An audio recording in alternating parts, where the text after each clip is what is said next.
is the chief of the Olivet Police Department and City Administrator Bob Suntag. I wanted to let you guys know the Major Case Squad continues to follow up on this case. They have over 20 investigators assigned to the case, and so far they've followed up on over 50 leads that have come in from the public and stuff that's come up from the investigation itself. A brief overview. So back on Monday the 30th at about 3 p.m., two vehicles were traveling southbound on I-170 south of Page towards Olive Boulevard, racing in and out of traffic and exchanging gunshots. And at some point during that time, they came to the intersection of Olive where gunshots were exchanged, and tragically, Kristen Whitted was seated in her car, and she was struck by one of those bullets. And immediately after, just a very short period of time, a police officer was on scene because they had gotten a 911 call about the reckless drivers and the exchange of shots, and that officer provided aid to the victim, and then an ambulance immediately transported her to the hospital where she was pronounced. The Major Case Squad started their investigation that afternoon, and they've continued on. As I said, they've pursued many leads, over 50 so far, and but at the same point, we're asking the public to provide any information they may have, especially in regards to the vehicles that may have been involved in this exchange of gunshots on southbound I-170 between Page and Olive, or basically Page and I-64. I would, and I can hit this later, but I would ask anybody that's got information to call Crime Stoppers, and I've put out that information already. Crime Stoppers number is 866-371-TIPS. Again, anybody with any information, 866-371-TIPS.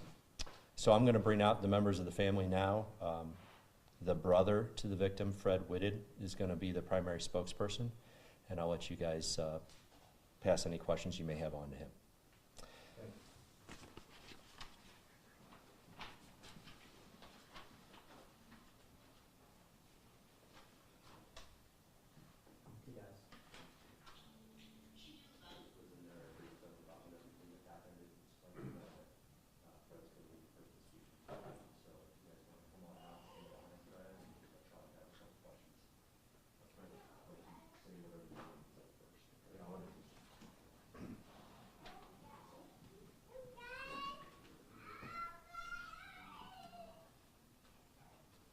How y'all doing?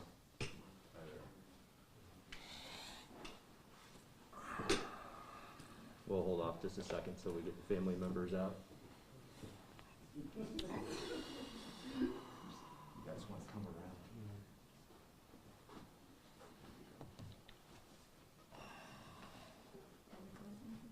Yeah, you can get as close as you want to.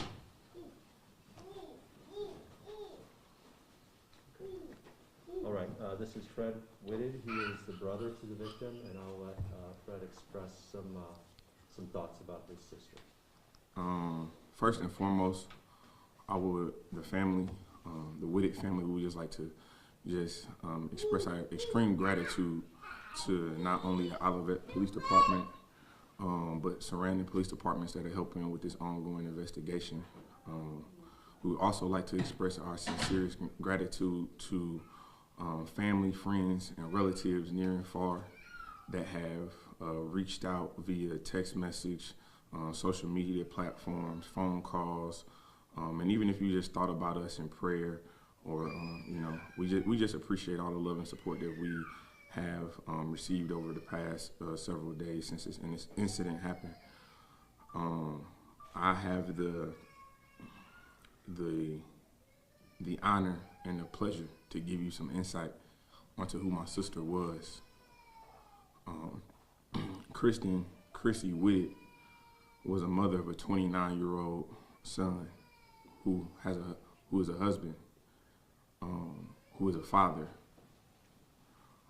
She is also the mother of a 16-year-old daughter who is an honor roll student, and not just an honor roll student, but an honor roll scholar athlete here in the St. Louis area.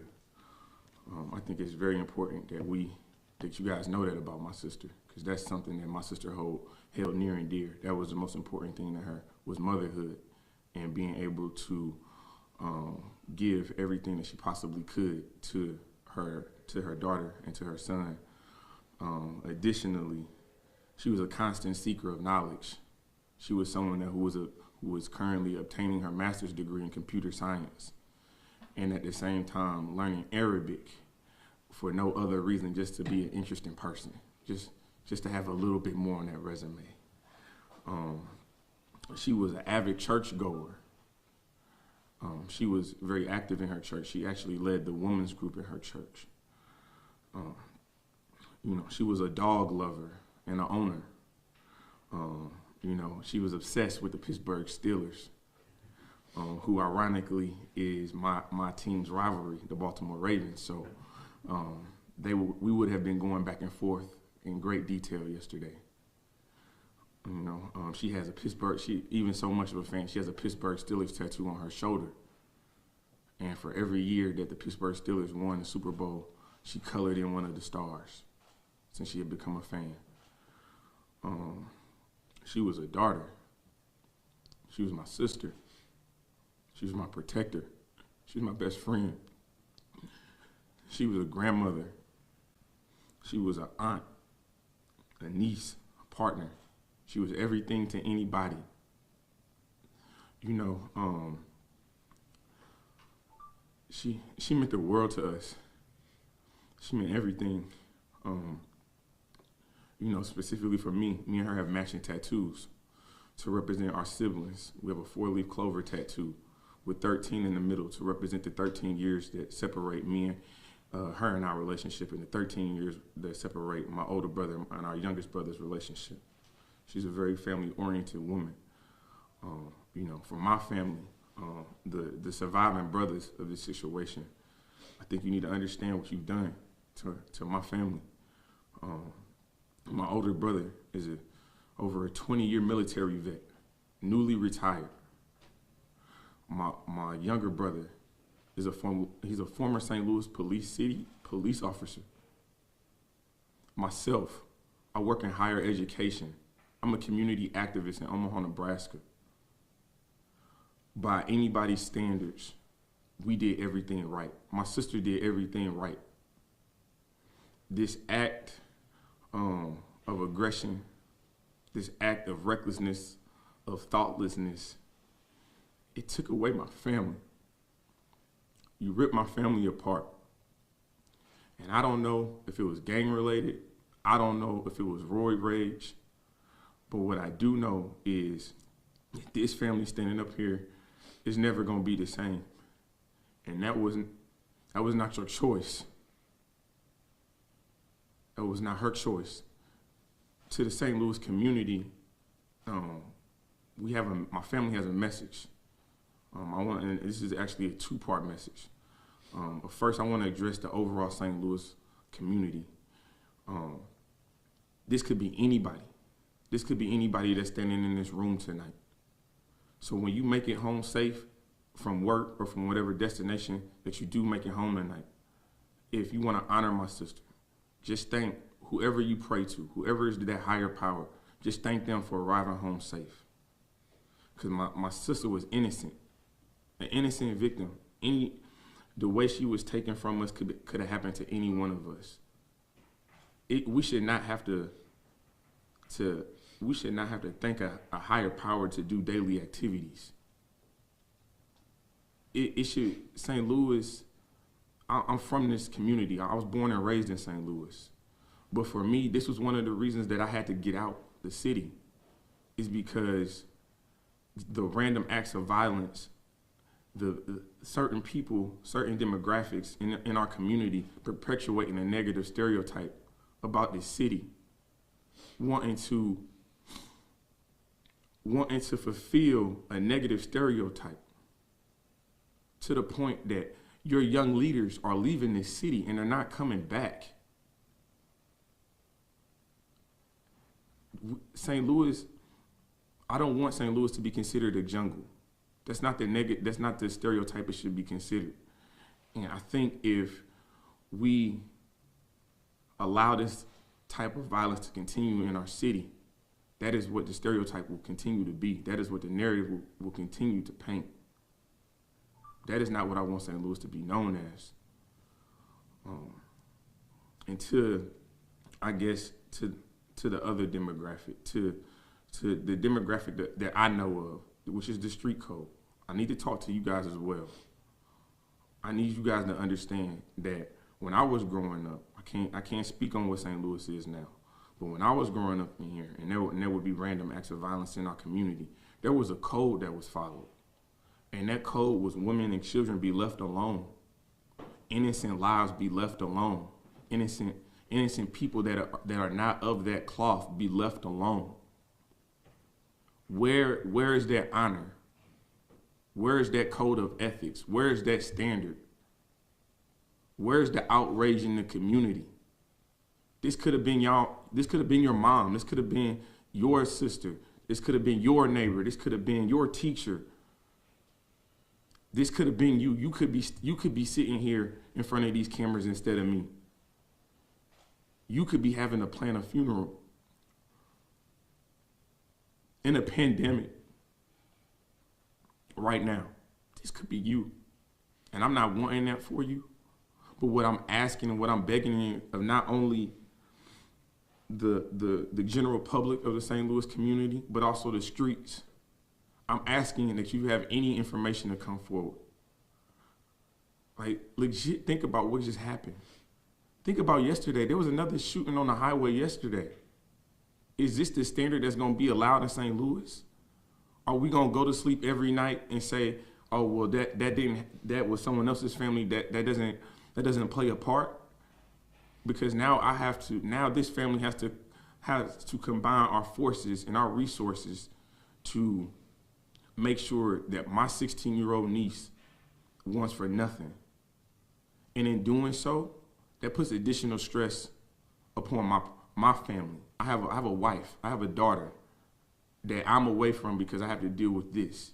But now we have additional stresses because now we have another person that we need to honor. The best way to honor our sister, our daughter, our niece, our partner, whatever that title is by supporting her youngest child. Her youngest child is not going to be able to have her mom at high school graduation. Her mom's not going to be there to put on her prom dress. She's not going to be there to see her get walked down the aisle. She's not going to be there for those moments that you're supposed to have with a mother and daughter. You're supposed to have. It's certain things that a mother and daughter are supposed to look forward to, and you took that away. So I don't know who you are. I don't know if you're of this St. Louis community. I don't know if you're not of this St. Louis community. But what I do know is you took something very precious and something that I cannot get back, and something that no one on this platform can get back. And we will be forever trying to replace and trying to replenish the love that you took away from us.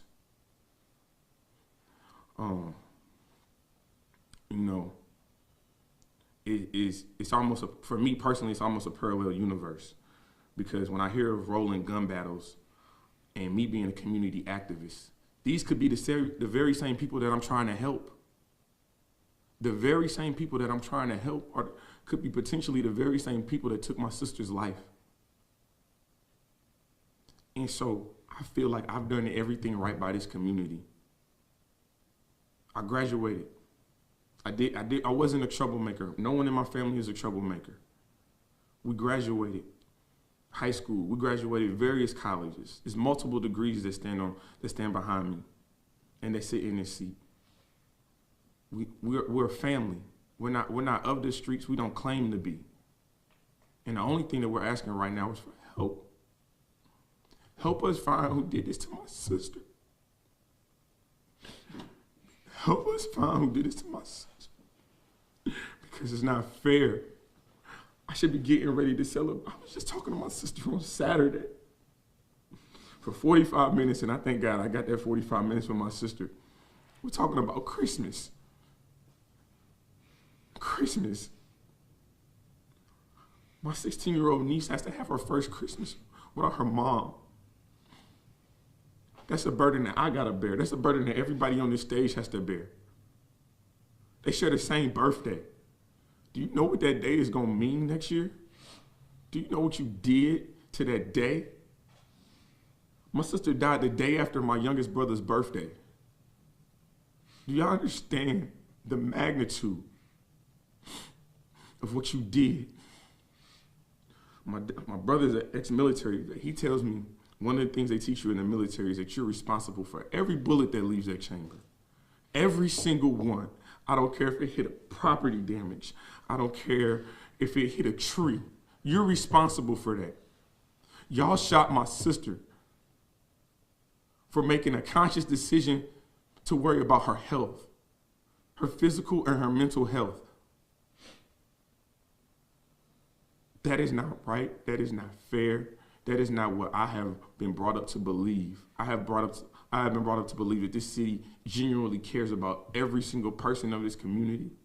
I've been brought up to believe that St. Louis is a melting pot of diversity and of culture and of support. So right now I'm challenging everything that I've ever learned about this city in my 32 years of proudly being a St. Louisan. I'm challenging this city to not sit and rest for just the police to figure out what happened. I know in this day and age how big of a deal social media is. I know in this day and age, as an automobile owner, we sometimes protect ourselves from any type of incoming danger, whether it be announced or unannounced, by video cameras attached to our phones. I know that someone has this recorded, even if it's 10 seconds, even if it's a 3-second clip, even if you're sitting down eating dinner. I don't even know when this is airing. When you're sitting down eating or drinking, if you just have a flash of a memory, because this happened on the highway. So there's two things I know for sure. They got on the highway and they got off the highway. Someone knows something. And I'm not saying you gotta go around and beat on your chest, but I'm saying talk to the police. You can be anonymous. If you don't want to talk to the police and let them know who you are, you can be anonymous. At this point, they're gonna take those anonymous tips. We're looking for anything. I'm looking at social medias, Facebook posts, Instagram posts. I'm looking on various platforms. I'm checking YouTube. I'm looking for everything I possibly can because I know this was recorded. And I know that somebody has something and somebody has said something to a friend. They might have said something in secrecy. This does not need to be a secret.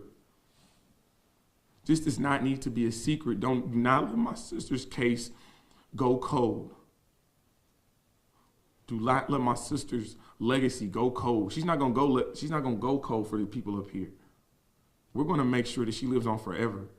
But for St. Louisans, think about this.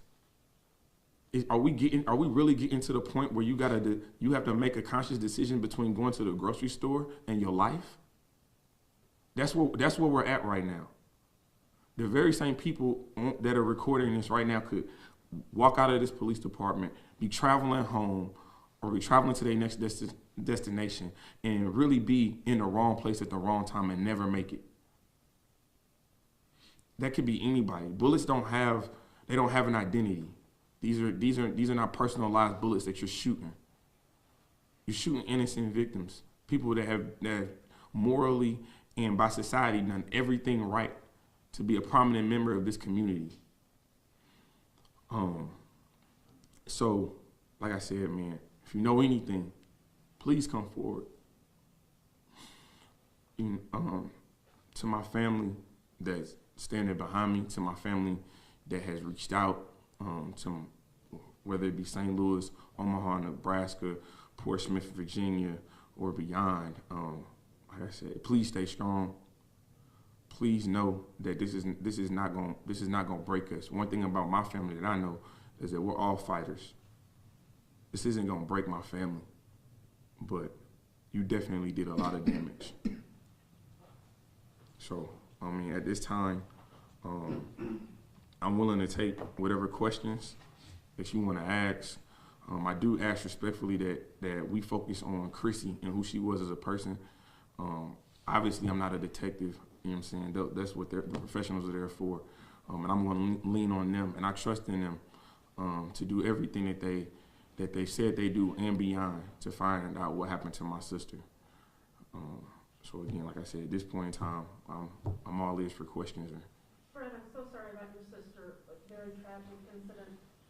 Can you tell us where she was heading on the day this happened? Yes, so she was actually on her way to meet a friend to go for a walk in the park. Was this a kind of a normal? This was a daily activity. This was a daily routine. That's why her friend was so, and I thank God for that. She was so aware and didn't just rest on her laurels. She made those phone calls. She didn't get the response she was looking for. She alerted my family that something was going on immediately. She pinged the phone to find out where actually the last, I guess, location of the phone could be identified. She went to that location. So this is as a random act of violence, a random of that incident is being caught in the wrong place in the wrong time as you can get. And I know personally, I've never been someone who necessarily believed that narrative that, you know, there always has to be some reason that something like this happens. But she's going for a walk. She's going for a walk. There's no difference in going to get groceries. There's no difference in going to pick up your daughter or your son from school or going to a sporting event. There's no difference from going to a church or an event. This was her trying to take care of her mental health as well as her physical health, because she was very big on fitness and very big on staying healthy, and especially amidst the pandemic. That was something that we as a family take very seriously. And she took it as seriously as well. So I hope I answered your question. You did. And you mentioned how she loved learning. Did I hear you right? She was pursuing a master's in computer science? Yes, ma'am. She was pursuing that master's in computer science via online. And again, she was taking Arabic for no other reason, just to be a more interesting person. If I could say anything about my sister, that's probably the one thing that probably sticks out to me. She was nothing more than someone who just continuously elevated a room, no matter what room she was in. She was someone who always had a smile on her face, someone that was easy to talk to, but also someone who would let you know her opinion. I got a lot of my fire and my passion. That's who I owe a lot of this to. Advocacy, I owe that a lot to my sister. How many siblings in your family? There's 4 of us. So she was one of 4? Yes, ma'am. She was the oldest of the 4 of us. Okay. Since many of you are out of town, how did you find out what happened, and can you walk us back to when you learned about this? I think, like, for me, the siblings have a very close relationship. We try to stay in touch. Like my youngest brother actually lives in Omaha, Nebraska with me. And so I think initially what happened is my mother called me. She was the first person to call me, and the phone was actually quite staticky. I couldn't really hear her. All I knew, she said something that had happened to my sister, and I just kind of I ended up actually hanging up the phone and calling back to just get a better connection. And then from that, it was pretty much I called my older brother who lives in Virginia. I called him. I said, I don't know what's going on, but you know what I'm saying, this is the situation. We then got on a group FaceTime message and called my little brother, who was not able to get to his phone at the current time of everything that was going on. But a couple minutes later, he called back. And then it just seemed like this stuff started coming through in waves. We knew there was an incident on the highway. We knew it, I think at that point in time, it was a road rage incident. That's what we knew. We knew road rage. I think the initial phone call I got was road rage, Forest Park. She's supposed to be on a walk. She's not there. And then, like I said, things just started to unravel pretty fast after that. Fred, I'm so sorry. I can imagine your What do you, what would she say? She'd probably actually make fun of me for crying so much. Not about you, what would she say to all of us? To everybody, honestly, she would say that this was, I really don't know what she would actually say. To the public, I don't know what she would say. To the family, I definitely know what she would say. And it's very simple. Take care of Mason. Take care of her daughter. How is she? She a fighter. She's a witted. She's a fighter. She's an excellent honor roll student. And that's not going to be lost in the midst of all of this. She's an honor roll student. She's a volleyball player. She's a track runner. She's a dancer. She's a very organized person. I mean, she's the most organized person I've ever seen in my life. And she has my sister made sure she had a very good lifestyle, and we're gonna try our best to maintain that level of normalcy for her. So like I said, I don't necessarily know what she would say to the St. Louis public. Definitely, I would hope that she would say that if anyone had any type of information to come forward and speak to, you know what I'm saying? If you don't want to deliver the message to the police, I'm sure they have, like I said, an anonymous hotline set up. But you know what I'm saying? If you want to just tell, you know what I'm saying? At this point, like, I'm taking everything. If it's a text message, if it's a tweet, we're looking for everything. All information will be passed to the authorities. Like I said, at this point in time, we're just trying to give the authorities as many leads as they possibly can, because I know the harsh reality of this, and that is, you know what I'm saying, this is not going to affect everybody like it's affecting us. It's not going to be a situation where you guys are thinking about this 2 days later, and that's the reality of it, and that's no fault of you guys or anyone else. But while this is on your brain, while this is on in the front part of your memory, if anybody was traveling on I-70 and Olive, you know what I'm saying? I know it was a lot going on. I know there was traffic at that time, but to see vehicles swerving in and out of lanes, that's not normal. That's not normal activity. So you can't tell me that someone didn't see anything. You can't tell me that someone could hear those shots and just continue to drive and think that's normal activity for St. Louis. Again, I'm stressing this because this should not be accepted behavior for your community. Everyone should be offended and appalled. Everyone should be coming forward, because this is not, again, I need to stress this is not a situation where she was in the area of any imminent danger, knowing danger. She was on her way to go for a walk in one of the most nationally recognized parks in the country. This is everyday activity. This is someone who left and probably said goodbye and never came back. That's everyone in this room. Everyone in this room could be in the same position that we are in right now. Everyone viewing this could be in the same position that we're in right now. So you know what I'm saying? I'm not asking for people to go out there as an Inspector Gadget, or, you know what I'm saying? I'm not asking for no Dick Tracy type of response. All I'm asking for you to do is what I believe is the moral thing to do, and is that if you have information, to come forward and share that with the proper authorities. Or just share that. If you don't want to come forward, tell that to somebody who will. I know it's a lot to come forward and to have the attention on you. This is not something that I'm accustomed to doing. But the situation has presented itself, and I have to do what I think my sister would want me to do. And this is exactly it.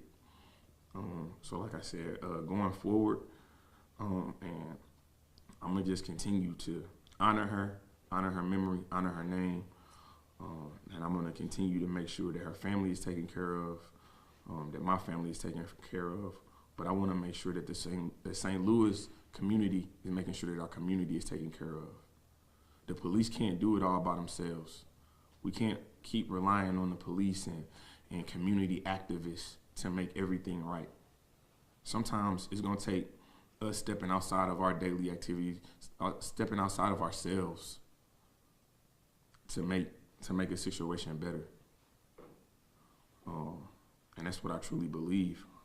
So with far as the interview, I definitely appreciate everyone being here. I'll say this. If anyone wants to do an exclusive interview with someone from the family, I'm willing to talk. We had to do this press conference because it was so much going on in the past 48 hours. There was so much attention put on our family, and we're not an attention-seeking family. And so this was the best course of action for us to kind of put out her general message. But if anyone wants to meet with me for an exclusive, like, I'm willing to talk. I'm not gonna stop talk. I'm not gonna stop. I'm never gonna get tired of saying Chrissy's name. I'm not gonna get tired of talking about my sister. Like I said, man, that was my protector. That was my best friend. She was there when I got my first set of tattoos together with me. My mom was mad.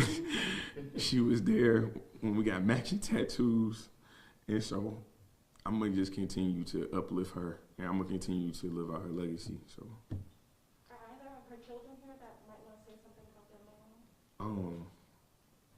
I don't think at this time, I think I'm gonna be the spokesperson for the family. Like I said, you have a 16-year-old daughter that's involved in this, and I will speak to that relationship.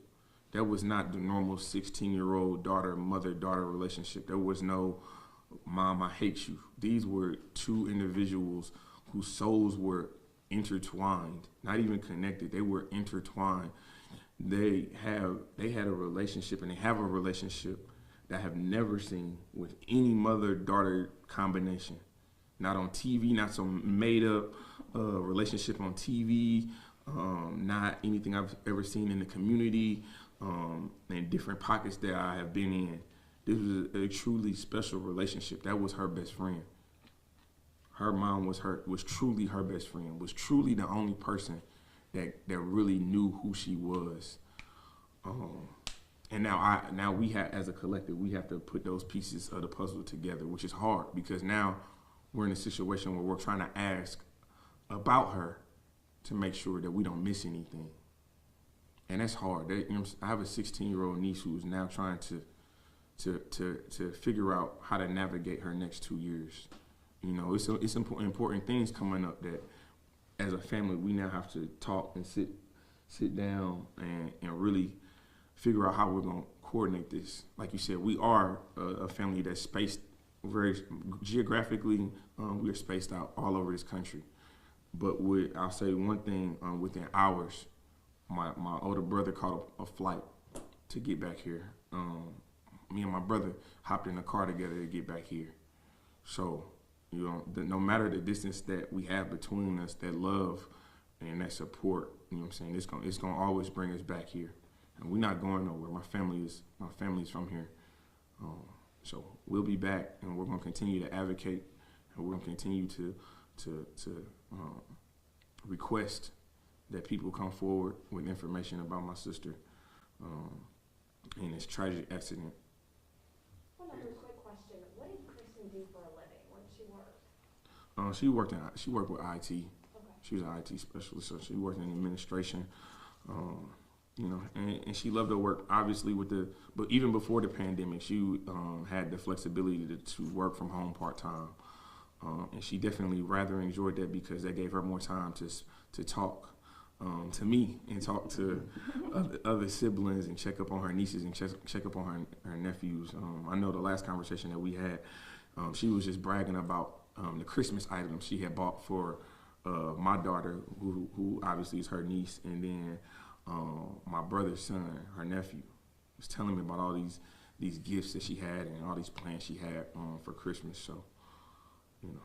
So, I'm sorry, did she work for, was it Wachovia, maybe now Wells Fargo? SSN DePaul. I'm sorry? SSN. Okay. And she has 2 children, and how many grandchildren did you say? One. One. Yes. How old is he?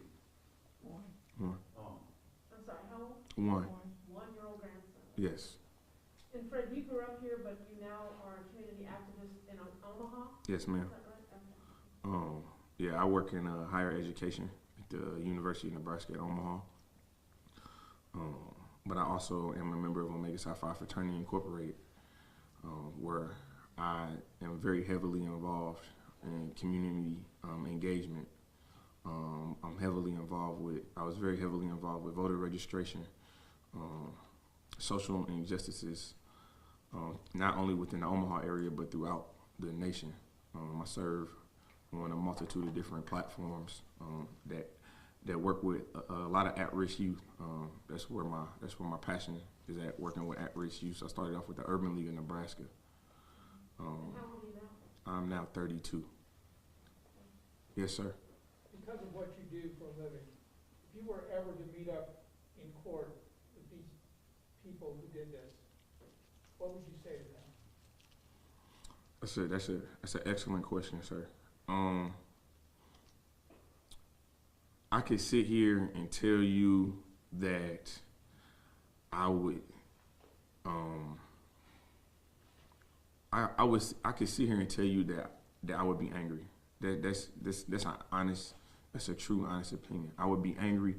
I would be highly upset, and I would just want them to understand the seriousness of their act and just the senselessness of it. Like, you're shooting. There's a rolling gun battle on Highway 170. You could have shot your own mom. You honestly could have shot your own mom. You could have shot your sister.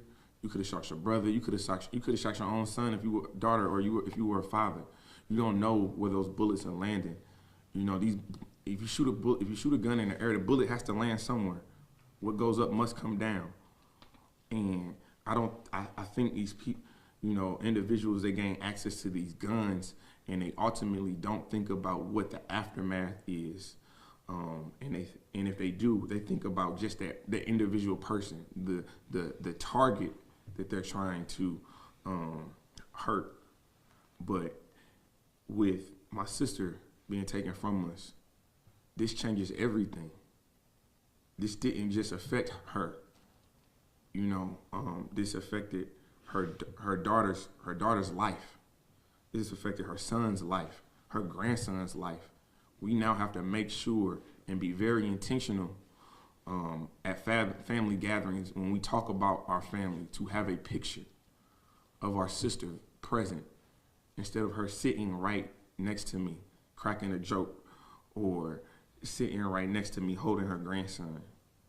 We have to be intentional about keeping her memory alive for the kids that she knows now and the kids that may come after her, come after the relationship.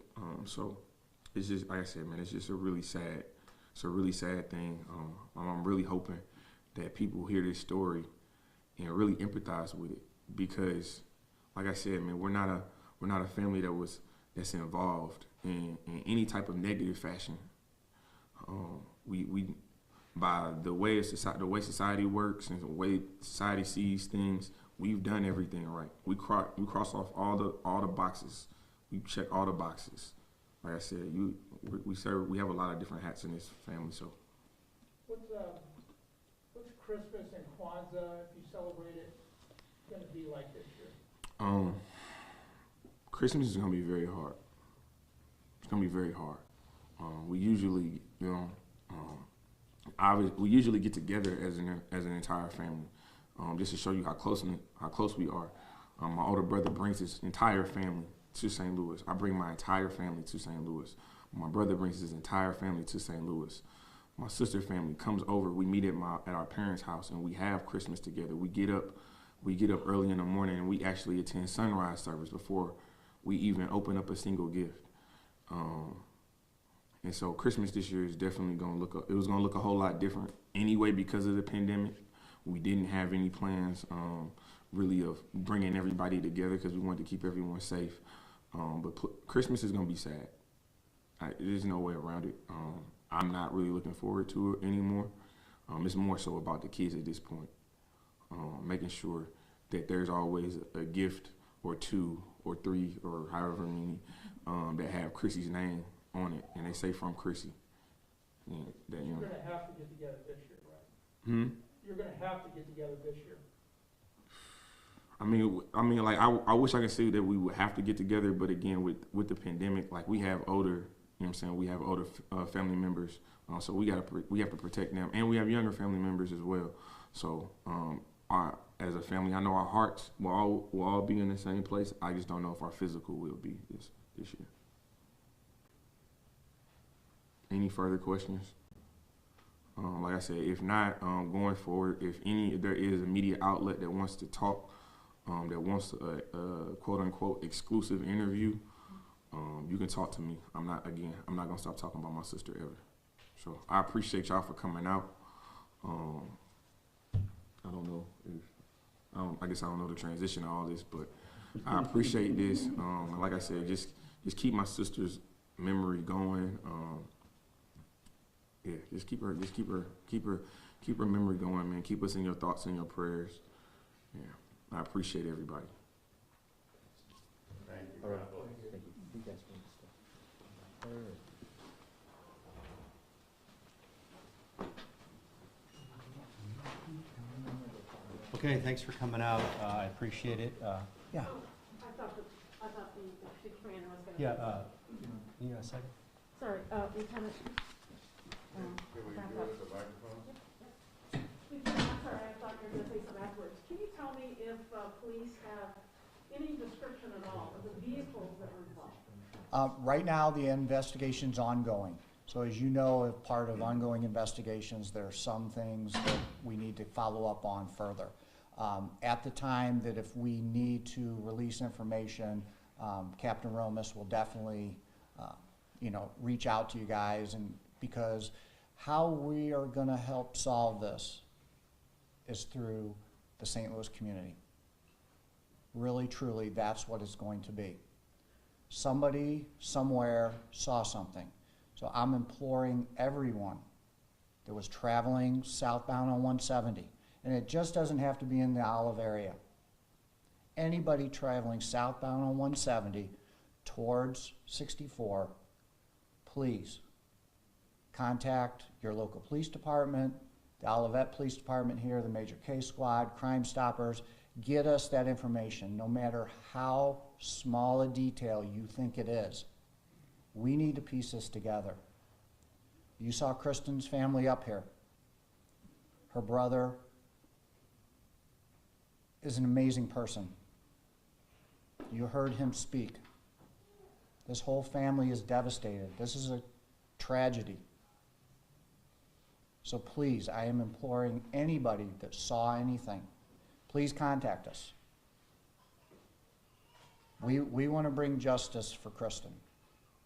I know that John mentioned 50 leads that the Yes. 20 investigators can follow. Do you have any suspects at this point? There are no suspects at this point. Is there any indication that maybe this stretched out even north of Page? Do you have a firm grasp on? Like, It could have. That's why I'm asking that even down to 64, because I meant the other way, because they were going south on 170. I just meant is so because further that's back. why I just asked if we could extend it. Anybody traveling down 170, and it can be from 70 because that's where it starts. Please come forward, no matter how small of information. Please come forward. Have you guys found any video, maybe from when they were getting off the highway, that you guys are looking into? Well, that's one of the things during the investigation is to try to locate witnesses and videos. So of all those leads, we are locating witnesses, we are interviewing witnesses, we are trying to locate video. If you know, a lot of the cameras that are at the intersection down by 64 and 170 don't record, okay? So, and if you have a lot of businesses that are on 170, they're on the side of 170. So you're gonna see the side of the vehicle. That's why it's important that somebody traveling up and down 170 will either be in front or behind the vehicle that could get us a license plate that we could, follow up on. Do you So have a make or anything like that on either vehicle? we're that's under current investigation right now. Okay. How do you reinstill faith after something like this happens on a major interstate?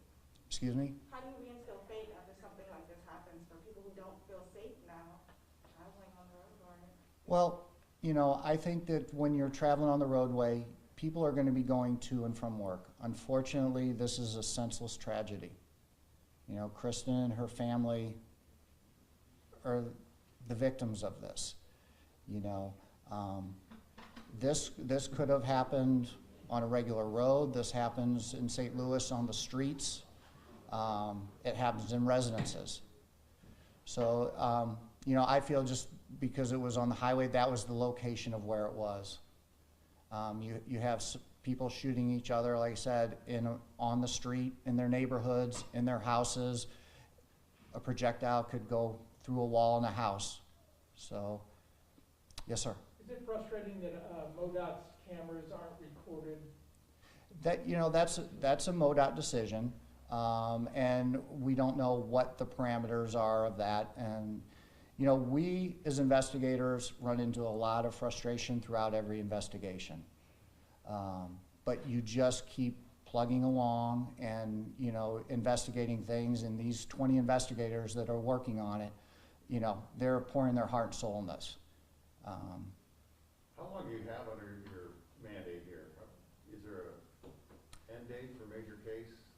Initially, it could be 5 days, but it can always be extended. I've worked major case squads where I've worked one for 10 days, it got deactivated, and then a piece of information came in, and the police department called major case squad, and we reactivated.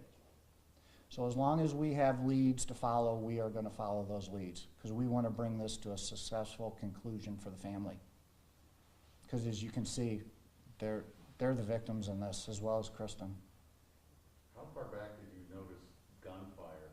Did it start at Page? Did it go further north of there? Right now, all I'm going to say is the investigation's ongoing without giving away too much information, and you know, we'll go from there. Okay. All right, guys, thank you very much for coming out. We appreciate it. Thank you. My business card's up here.